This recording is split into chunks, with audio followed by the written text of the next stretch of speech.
What is up, everybody? Welcome to another edition of the Sunday Night Football Pre-Lock Show here on RotoGrinders and on our YouTube channel. Nice to have you all with us as we get ready for Sunday Night Football between the Green Bay Packers and the Buffalo Bills. Interesting slate of games this afternoon, highlighted by an absolutely ridiculous finish between the Panthers and the Falcons.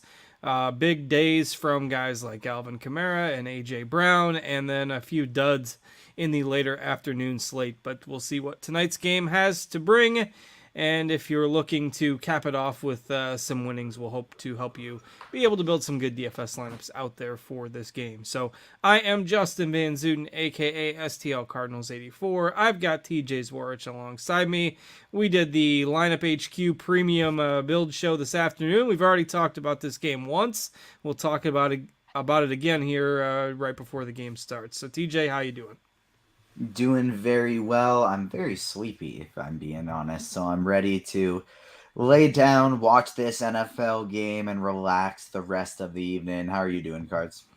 Yeah, doing pretty well. Same here. It's drizzly, rainy, yucky out here today, and that just makes me want to lay down and watch the game as well.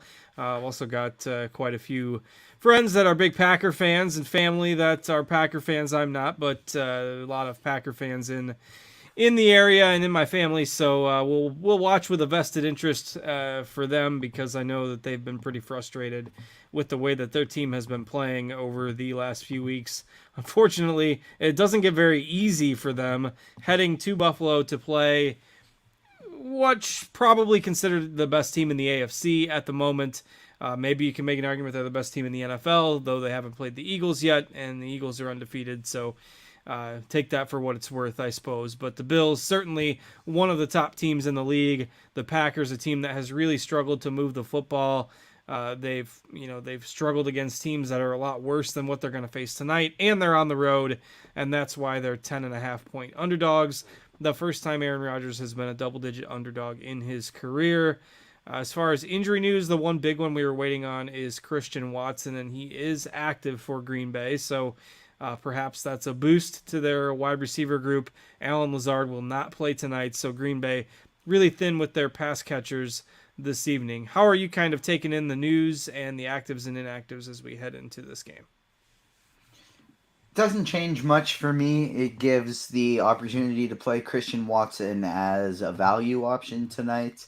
It still kind of leaves me wanting to only roll with one Green Bay player in most of my lineups today, maximum two, kind of on both DraftKings and on FanDuel, and not much changes there. Sammy Watkins is still going to be my favorite receiver, but it just adds in another potential value play with Christian Watson as well.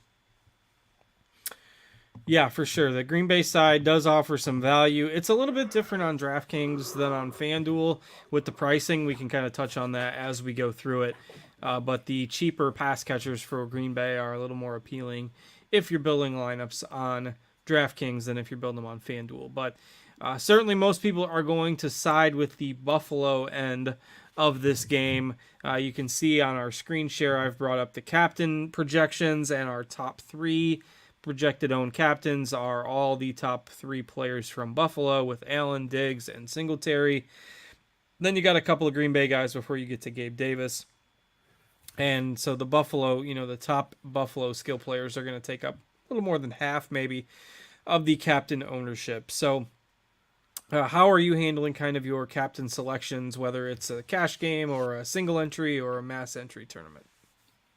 So cash games, single entry, and anything small enough field or large enough dollar, I'm going with Josh Allen.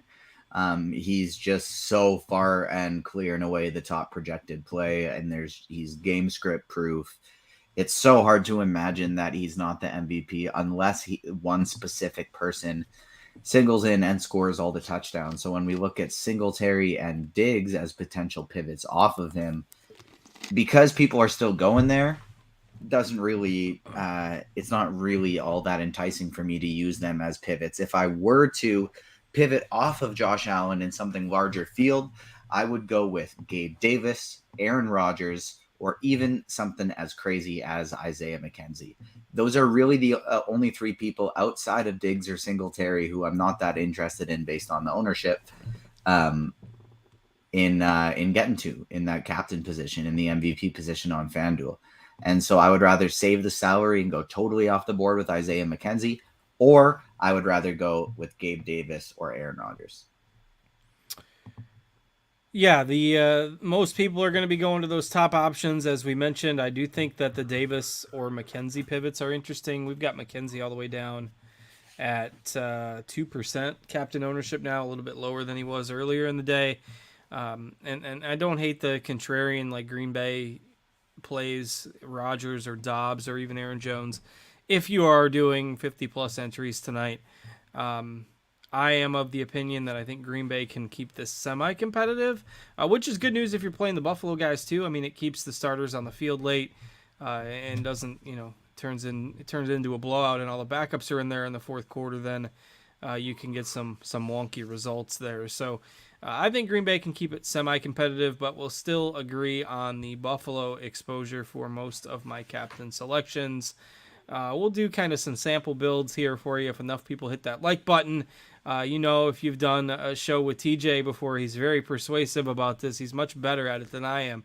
But I'm going to try to take the bull by the horns tonight and say, please hit the like button. There are, let's see, what do we got? About 100 folks in the YouTube stream right now. Hit that like button and we can do kind of some sample builds and take some questions here during the show. We got about 27 minutes or so until the game starts. There's an 8:20 Eastern lock time for Sunday Night Football. So, anything else remotely worth discussing as a potential captain play? Anybody on the Green Bay side that, how many lineups deep you got to be before you're getting a Green Bay captain? At my fifth lineup, I would be making a Rodgers captain with a Green Bay stack. If I had 10 lineups, I would also make a Sammy Watkins captain. If I had 20, I'd also have a Robert Tonyan captain. But that's about it for me. I don't think there'd be any point of me going to Aaron Jones. I'd rather go like way off the board with AJ Dillon and save salary as opposed to rolling with Aaron Jones at the captain position for me. But it's 1 to 3 lineups. It's Josh Allen. Outside of there, I'm going Gabe Davis. I'm going Isaiah McKenzie.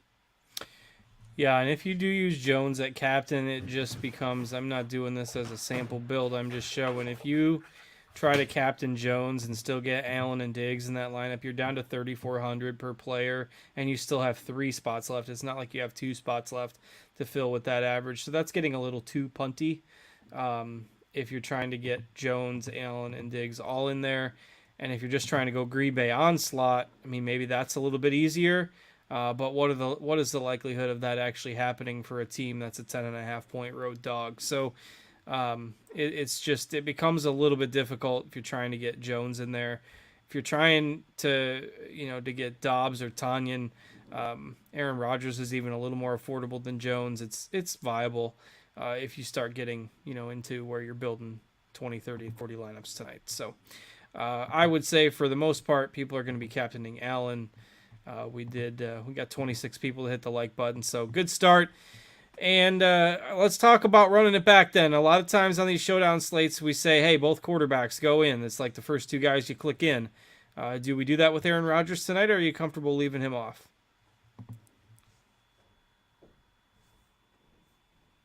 Sorry, I just switched headphones, so it muted myself. I am of the opinion I think we can leave Aaron Rodgers off today. I would kind of rather play him at the MVP or not at all today, as interesting as it sounds, just because to me he's going a bit over-owned in the flex position and under-owned in the captain position. And so I'd rather go Aaron Rodgers with a couple of his cheap pass catchers and pay up for Josh Allen as well in the flex position with either Singletary or a pass catcher, as opposed to playing Aaron Rodgers in the flex position.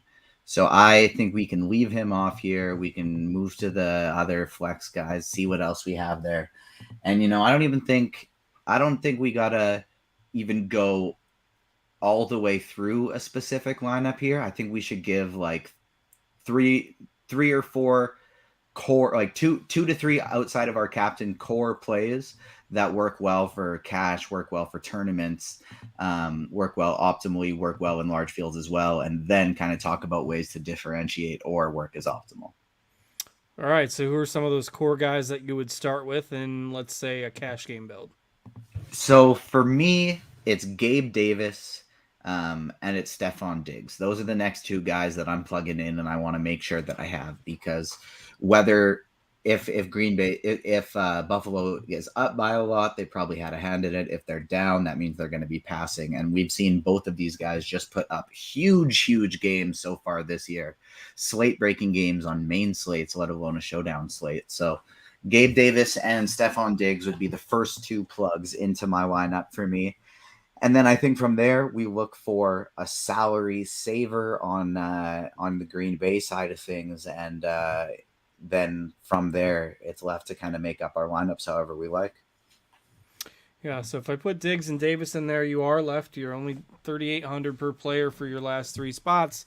But I can unselect Buffalo here and select Green Bay, and you can see if I sort by point per dollar, obviously the guys projected for 1 or 2 points at a couple $100 are going to pop. But Watson is active.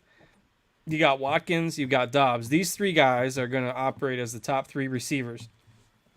The most expensive guy is 4K.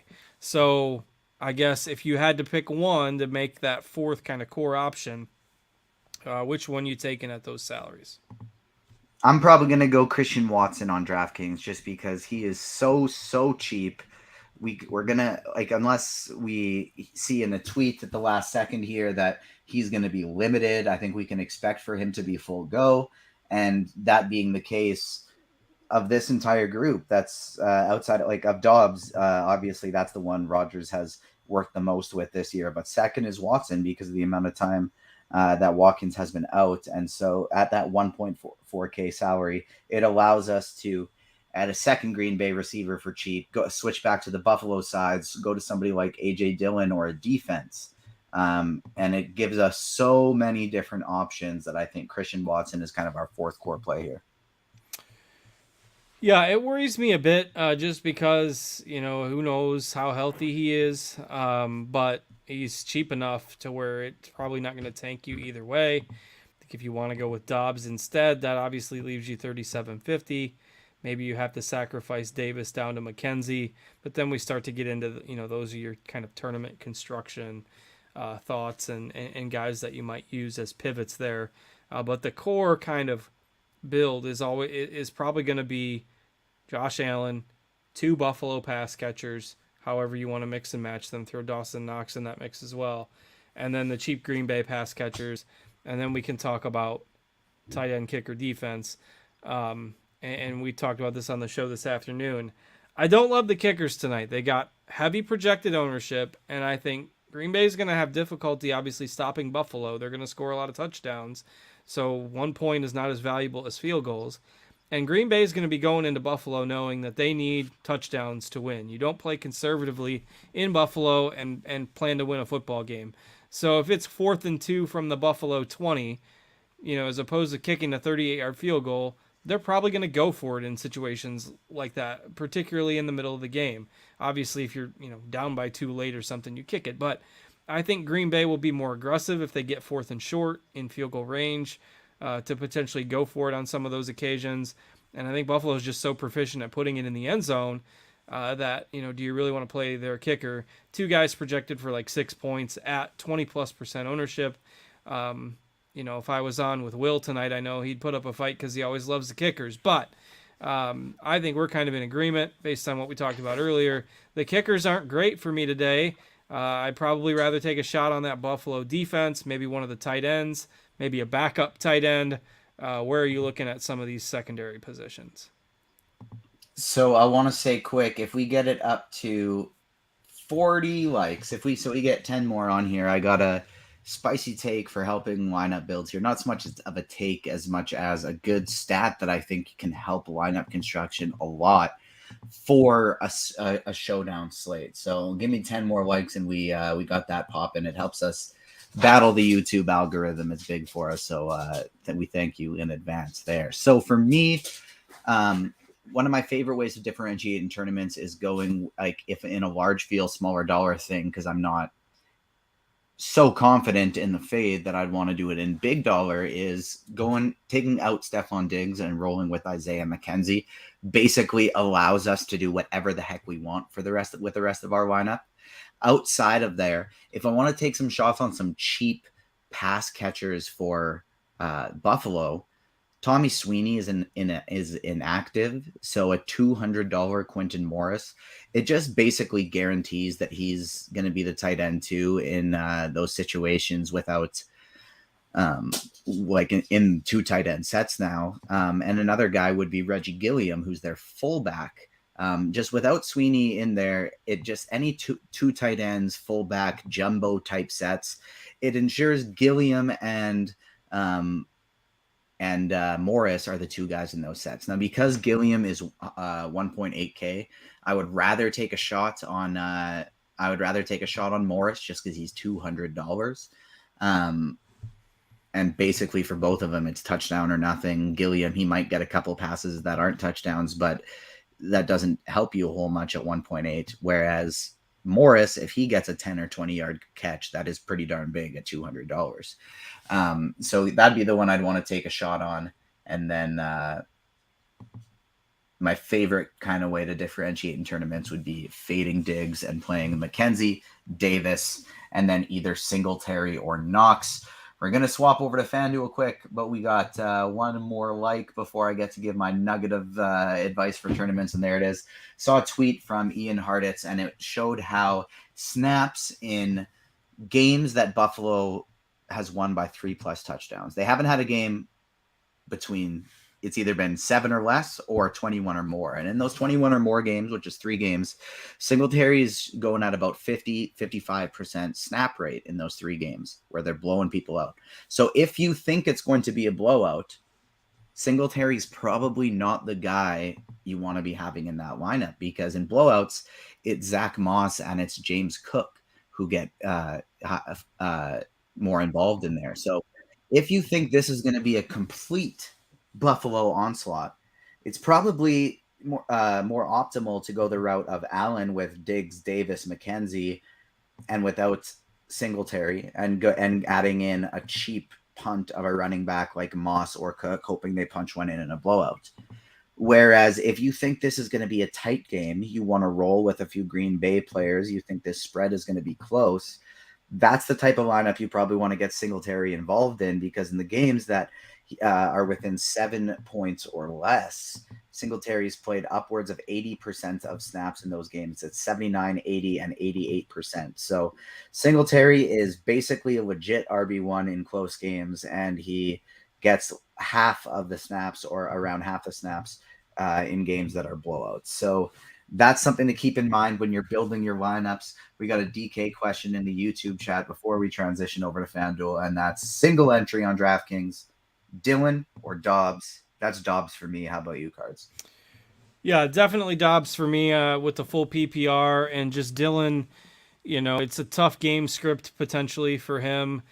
He tends to do better in games where, maybe they keep it competitive and get out to a lead. And I know he caught some passes the first week of the year when they got blown out, so maybe that happens again. But just don't trust him that much. And Dobbs could function as their wide receiver 1 tonight. Obviously, there's some risk there, but in a tournament setting, I would absolutely go Dobbs on that. And I kind of, while you were talking, did a little sample of what most of a build would look like if you wanted to do that. Singletary at captain.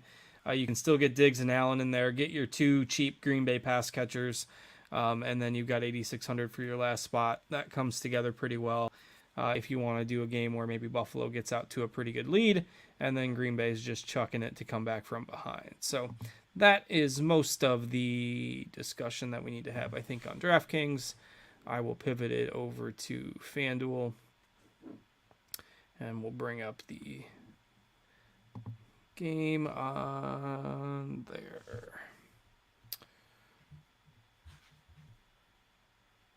All right, so the pricing is a little bit different on FanDuel. If we just sort it by salary, let me pull this to the side for now. you can see that Rodgers is the third most expensive player. Jones, then you've got Dobbs is 11.5 on FanDuel, where he's 4K on DraftKings. Dillon is 11K on FanDuel, and you don't have that super punt level like $200 pricing. But like on DraftKings, Dobbs is cheaper than the kickers, and on FanDuel, Dobbs is 2,500 more than Mason Crosby's, 2K more than Tyler Bass. So these cheap Green Bay guys are comparatively more expensive on FanDuel. And it's also impossible to do the full build that we had wanted on DraftKings, where if you say you're just going to go all in on this Buffalo passing game, Allen, Diggs, Gabe Davis, you're down to basically 7,500 per spot, and that's 2 punts. You throw Dobbs in there, you're down to 3,500, which isn't possible on FanDuel because their min salary is 5K. Even if I throw Buffalo Onslaught, throw McKenzie in here, I've only got 4,500 remaining, and your minimum's 5K. So you simply can't fit all of those high-end Buffalo pieces into the same lineup, even if it's, Singletary is 12K, so he fits that mold as well. So the question that we have to ask is, which Buffalo player is the most expendable in an optimal lineup or a single entry type setting? Because we can't play them all. Who are you most inclined to say, this is the guy I don't need to play? So actually, I think our kind of third core play on FanDuel, it's actually not going to be a Buffalo player for me. For me, the first three players I'm putting into a cash game, single entry, or even a large field lineup is Josh Allen, Gabe Davis, and Sammy Watkins. Stephon Diggs is just so pricey. I don't think he's a necessary must. Don't get me wrong. He is in my main lineup. But I think these are the three most important players to get into your lineup on FanDuel. Josh Allen in the MVP slot, it is what it is. He's probably going to score a ton of points. If we're differentiating there, my favorite ways to do it are Gabe Davis or Isaiah McKenzie or Devin Singletary. But on if we're going with the Josh Allen at MVP build, which is my favorite build, it's Sammy Watkins for salary savings, and it's Gabe Davis as a nice, affordable way to get some good touchdown equity alongside Josh Allen.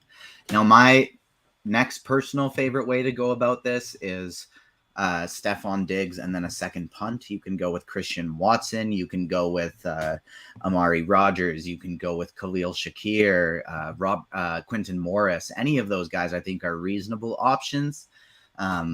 Even Samori Toure, why not? Who knows? Maybe he does something there. At 1% ownership. Amari Rodgers coming in at 3% ownership. That's a great way to differentiate your lineup. So I think that's personally my favorite way to go about things. But if you do want to go the Isaiah McKenzie or Dawson Knox route, I don't think there's anything wrong with that either. Yeah, you can do kind of with this 11.5 remaining, you can do the two kind of mid-range options, McKenzie, Knox, Tanyan, Dobbs, and get those guys in to fill out your final two spots on FanDuel for sure. And then that lineup will still project fairly similarly to a lot of the other ones. I think the biggest thing on FanDuel, which will be a hurdle, is trying to figure out how, if, where you want to get different, because the primary plays are going to be, say, let's see, Allen's 35% MVP. Let me take him out of here. Hang on. And I'll sort this by salary. So Allen is 35% MVP and 18% flex. So only 55% total ownership on FanDuel. That number will be higher on DraftKings. Diggs is... I'll say quick, too, that if I was playing 150 lineups, my ownership percentage on Josh Allen would be 100% between the MVP and flex position, or on DraftKings, the captain and flex position. 100% Josh Allen. Yeah, difficult to see him not getting there unless he gets injured. I mean, you look at his game log when I pulled that up earlier. 33, 30, 27, 25, 36, 26. I mean, he's just every double-digit rushing yards every game, couple rush touchdowns. just a fantasy stud for sure. But the ownership on those guys will be a little bit lower because that cap is tight on FanDuel. So if you want to get them all in, it's going to come down to which one of those punt guys ends up doing something. And to me, it's just so hard to get away from those Green Bay pass catchers. I do like Knox a little bit more on FanDuel too because 8,500 is pretty cheap. He's only 1,000 more than James Cook. So I like Knox a little bit on FanDuel too, but all the Green Bay pass catchers, right? Somebody has to catch a pass for the Packers. Tanya's 9K, Watson 7K, Watkins is 7K, Rodgers is 6,500. You've got a litany of backup tight ends down here. The only guy that's priced above the average on FanDuel, or he's not even above the average, but priced near the top is Dobbs. So I just think you got to mix and match these lower end Green Bay pass catchers, and hope that you get the right combination to go with those Buffalo stars. So Watkins, I know, is your favorite, and on FanDuel, I would lean to him as well. On DraftKings, I'm going Dobbs. We haven't talked a whole lot about the tight ends. What do you make of Knox, Tanyan? I know you've kind of talked about the backups, Gilliam a little bit, and Morris. I love all the tight ends in this matchup. Like Dawson Knox is probably the one I'm actually least likely to get to, even though I do like him, just because on FanDuel, maybe him over McKenzie a little bit, although I would rather have McKenzie in the MVP spot as opposed to Knox. I love all the tight ends. I would, if I was playing a ton of lineups, I'm not getting, full disclosure, I'm not getting Knox in my single entry, but if I was playing 150, I would definitely be probably double the field on that 15% ownership. And Tanyan, realistically, he's probably going to be Rodgers' security blanket throughout this entire game with all the injuries. Watson in and out of the lineup, no Lazard, no Randall Cobb, no Sammy Watkins has been out most of the season. This is the guy that he's worked with the most throughout the whole year and throughout his career that's in the lineup. So you'd think Tanyan will get a lot of runs, a lot of run in this one, a lot of targets. The people that I'm least likely to get to today are Aaron Rodgers in the flex. It's an MVP in a stack of Packers or nothing for me, as well as Aaron Jones. Like, I'll take some random shots on AJ Dillon on DraftKings, but on FanDuel, both of these Green Bay backs I'm not going to be playing. Yeah, it's just tough to, and especially tough to play both. Like, I definitely would not put both of them in the same lineup. I think there's just not enough production, not enough opportunity to go around for those Green Bay running backs for both Jones and Dillon to be in an optimal lineup. Maybe in a different game environment, they can potentially get there, but this one tonight just doesn't feel right. And they're also, it's not like you're getting Dillon at a massive discount by any means. So We're just over 5 minutes from lock, and we are 5 likes away from 50 likes. So let's get us up there. Hit us over that 50 like plateau. That would be very much appreciated. Producer Steve's got his first touchdown score as Dawson Knox at plus 100. He knows how it rolls with these showdown games. It's always the tight ends. Hasn't been quite I just as asked much him what Isaiah McKenzie is, because Isaiah McKenzie is one of my favorite touchdown prop type guys, because he doesn't get a ton of targets throughout the game, but he gets a lot of them in the red zone in these different gadget shovel type plays or a slant right from the slot position. So he's another guy I always like looking at for touchdowns. How I'm doing I'm only running 2 lineups on FanDuel. It's been a busy day, but my main lineup with Josh Allen is the MVP, and then my other one is actually taking a shot with Isaiah McKenzie as the MVP. Yeah, and speaking of taking a shot, if you are interested, take a shot on Stat Hero, which is a new fantasy sports platform that it just offers a lot of different game types. There's a survivor contest, there's pick'em style contests, head-to-head style contests, and on Stat Hero you can compete against the house as opposed to competing against other players. So you can check that out at Stat Hero. They also have the app and a desktop site, stathero.com. And then you can use promo code Grinders and get a 50% bonus deposit match up to $250 on Stat Hero. And you can see they've got a Team Allen versus Team Aaron Jones tonight. The two quarterbacks going up against Diggs and Aaron Jones. And you can get a 10x payout on that. I believe if you take the underdog side and that wins, you get paid 10x. So check it out. Just all sorts of different games over there at Stat Hero. Promo code Grinders to get your match up to $250. And ladies and gentlemen, I did that without a text read in front of my face. That was all impromptu, and I think I did okay. I got the promo code right, and we got the cool screen grab up there, and I'm feeling pretty proud of myself. So I think we're gonna have a good night after getting through that one. But seriously though, Stat Hero, if you're in a legal state, I believe it's active in 32 U.S. states. You can play Stat Hero there, so check that out. Cards, all right. QQ. I got a QQ for you, Okay. and I think it's a very relevant one to others as well. If you were to run a lineup with Gabe Davis in the MVP, and you have two Green Bay pass catchers in that lineup, with Davis as the MVP, do you think it makes more sense to play Aaron Rodgers as the final flex in your lineup, or would you just pay up to Stephon Diggs, who is projected for more points?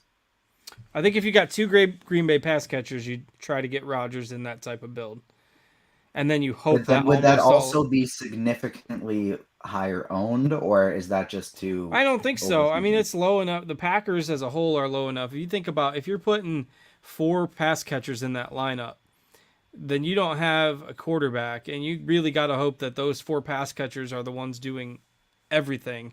And if a touchdown pass goes to somebody else, it's probably hosing you. So I just think if you're going to use Davis at captain, you hope that he soaks up a good chunk of that Buffalo pass catching production, and then you go all out with the Green Bay guys.